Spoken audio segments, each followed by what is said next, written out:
ओम नमः शिवाय। बंधुओं, संस्कार की बातें चैनल में आपका स्वागत है। बंधुओं, आज मैं आपको सावन मास महात्म की कथा के तीसरे अध्याय का श्रवण कराने जा रही हूँ।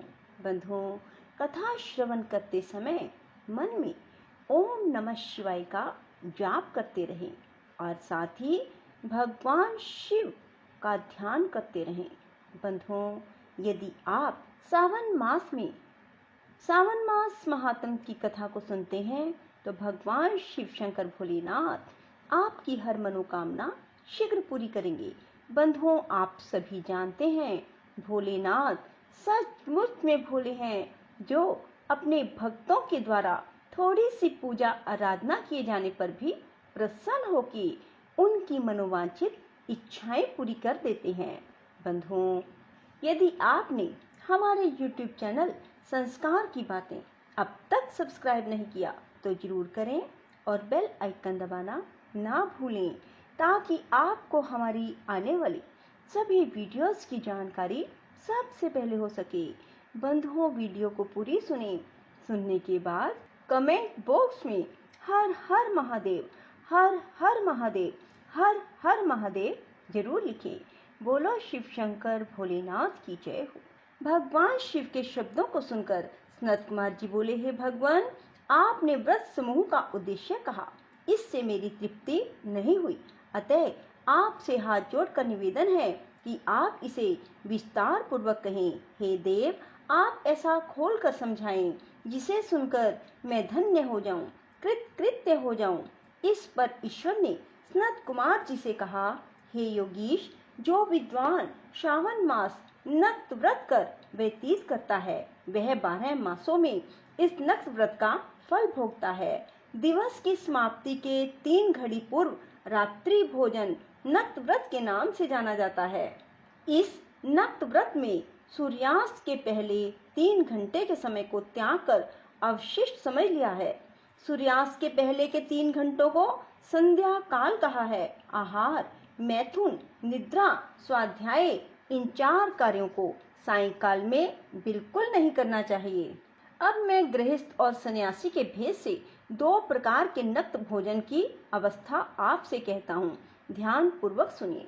जब सूर्य नारायण के मंद हो जाने पर अपने शरीर की छाया दुगनी हो जाए, उस समय सन्यासी के लिए नक्त भोजन व्रत कहा गया है। शास्त्रों में गृहस्थी के लिए नक्षत्र उदय होने पर रात में किए जाने वाले भोजन को नक्त भोजन व्रत बतलाया है। यह तो रहा गृहस्थियों के लिए। अब शास्त्रों ने जो कुछ सन्यासियों के लिए कहा है उसकी अवस्था मुझसे सुनो।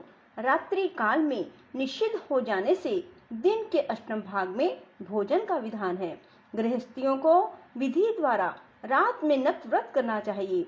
सन्यासी, विधवा, विदुर पुरुष सूर्यास्त के पूर्व भोजन करें। पुत्रवान, आश्रयहीन, स्त्री विहीन, पुत्रवान विदुर रात्रि में बिल्कुल भोजन न करें, क्योंकि पुत्रवान भी आश्रम में ही होते हैं। विद्वानों को चाहिए स्व अधिकार अनुसार नक्त व्रत करें। श्रावण मास में नक्त व्रत करने वाले प्राणी को उत्तम गति की प्राप्ति होती है। श्रावण मास के आ जाने पर पहले प्रतिपदा तिथि में प्रातः काल ये संकल्प करना चाहिए, मैं श्रावण मास में 1 मास तक ब्रह्मचर्य व्रत धारण करके प्रतिदिन प्रातः काल स्नान करूंगा।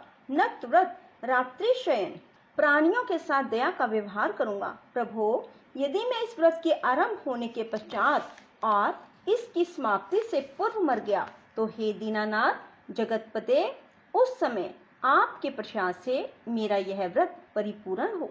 इस प्रकार मास के आरंभ में संकल्प करके नक्त व्रत करना चाहिए।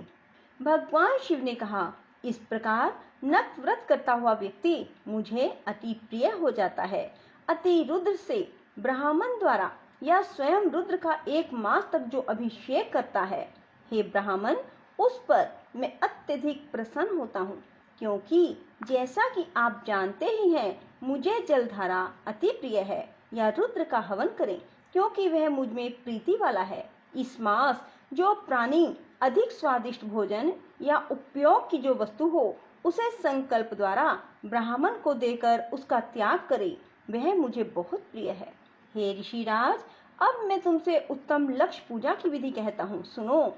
लक्ष्मी की प्राप्ति के लिए इच्छा रखने वाले मनुष्य को बिल्व पत्रों से, शांति की कामना रखने वाले को दूर्वाओं से, लंबी आयु की इच्छा रखने वाले प्राणी को चंपा पुष्पों से भगवान श्री हरि की पूजा करनी चाहिए। जो प्राणी विद्या प्राप्ति की इच्छा रखता हो उसे मल्लिका और चमेली के पुष्पों से अर्चन करना चाहिए। तुलसी दलों से भगवान शंकर जी और भगवान श्री विष्णु प्रसन्न होते हैं। जिस मनुष्य को पुत्र प्राप्ति की इच्छा हो उसे कटेरी के पुष्पों से पूजन करना चाहिए। दुःस्वप्न जिसे दिखाई देते हो उसे उनके नाश के लिए उत्तम धान्य से अर्चन करना चाहिए। देव के सामने रंग बल्ली, पद्म, स्वस्तिक और चक्र बनाकर विभू का अर्चन करें। मनुष्य को संपूर्ण कामनाओं की सिद्धि के लिए सब पुष्पों से अर्चन करना चाहिए। यदि प्राणी लक्ष्मी पूजा करता है तो भगवान शंकर प्रसन्न हो जाते हैं। अंत में उद्यापन करना चाहिए। मंडप बनवाकर उसके तीसरे भाग में वेदी बनानी चाहिए। पुण्यः वाचन करके आचार्य का वरण करना चाहिए। मंडप में प्रविष्ट होकर रात्रि में भजन कीर्तन करना चाहिए तथा वेद पाठ से जागरण करना चाहिए। वेदी पर उत्तम चतुर्लिंगोद्भद्र नामक बनाकर उसके मध्य में चावलों से सुंदर कैलाश बनाना चाहिए। उस वेदी में यथास्थान खूब चमकीला तांबे का कलश स्थापन करना चाहिए। उसमें पंच पल्लव तथा सूक्ष्म वस्त्र रखना चाहिए। उसमें उमापति भगवान शंकर जी की सोने की मूर्ति को पंचामृत से स्नान करवाकर स्थापित करके अर्चन करें। नैवेद्य युक्त धूप, दीप, गीत, वाद्य, नृत्य, वेद शास्त्र, पुराण द्वारा रात में जागरण और प्रातःकाल स्नान करना चाहिए। पवित्र शास्त्रोक्त विधान से वेदी बनानी चाहिए। तिल, घृत, पायस, मूल मंत्र, गायत्री, शिव सहस्त्र नाम से हवन करना चाहिए। शर्करा एवं घृत युक्त चावल से हवन करना चाहिए। फिर हवन कर पूर्ण आहुति कर देनी चाहिए। प्रातः वस्त्र, अलंकार, भूषण से आचार्य का अर्चन करना चाहिए। ब्राह्मणों का पूजन करके उनको दक्षिणा देनी चाहिए। जिन मंत्रों से पार्वती की लक्ष्य पूजा की जाती है, अब उस चीज का दान करना चाहिए। सोने की मूर्ति बनवाकर भगवान श्री शिव शंकर को अर्पण करनी चाहिए। यदि 1 मास तक दीप जलाया हो तो उसे दान में दे देना चाहिए। संपूर्ण इच्छाओं की पूर्ति के लिए सोने की बत्ती, चांदी का दीप बनाकर गोघृत से संयुक्त करना चाहिए। देवता से क्षमा प्रार्थना करने के बाद 100 ब्राह्मणों को भोजन कराना चाहिए।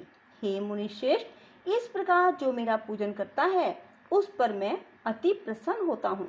यदि श्रावण मास में यह कार्य किए जाएं तो इनके करने से अनंत फल की प्राप्ति होती है।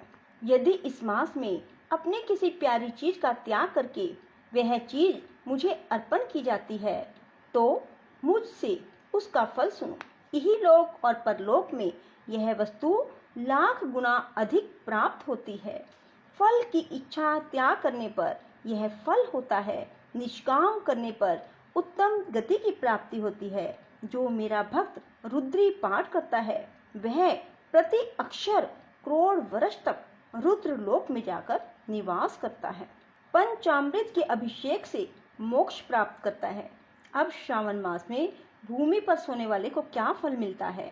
हे योगीश, मूंगे या हाथी दांत से बनी हुई या चंदन की बनी हुई नवरत्न से जड़ी हुई, मृदु गरुड़ चिन्ह से संपन्न, कपड़े वाली रुई से भरी हुई गद्दा युक्त रमणीक झालरदार तकियों से संपन्न शैया उसको प्राप्त होती है। वह शैया उसे सुंदर स्त्री, अन्न, रत्नों से विभूषित मिलती है। इस श्रावण मास में जो ब्रह्मचर्य से रहता है उसका वीर्य अत्यधिक पुष्ट होता है। तेजस्विता, बल, शरीर, दृढ़ता और धर्म कार्य में तमाम उपकारी वस्तुएं उसको सहज ही प्राप्त हो जाती है। उसे ब्रह्म की प्राप्ति होती है। यही नहीं, निष्काम पूजन करने वाले को स्वर्ग में अप्सरा की प्राप्ति होती है। जो इस मास में मौन व्रत धारण करता है वह श्रेष्ठ वक्ता हो जाता है। मौन व्रत दिन का हो चाहे रात का, भोजन के समय का ही हो, मौन व्रत में यदि प्राणी घंटा तथा पुस्तकें दान करे तो उसको सब शास्त्रों की जानकारी अपने आप प्राप्त हो जाती है। वह मौन व्रत के प्रभाव से बृहस्पति के तुल्य बुद्धि वाला हो जाता है। मौन व्रत करने वाले का किसी से बिल्कुल झगड़ा नहीं हो पाता। बोलो शिव शंकर भोलेनाथ की जय। बंधुओं, यदि आपको हमारी वीडियो पसंद आई तो इसे लाइक करें और शेयर भी जरूर करें। धन्यवाद।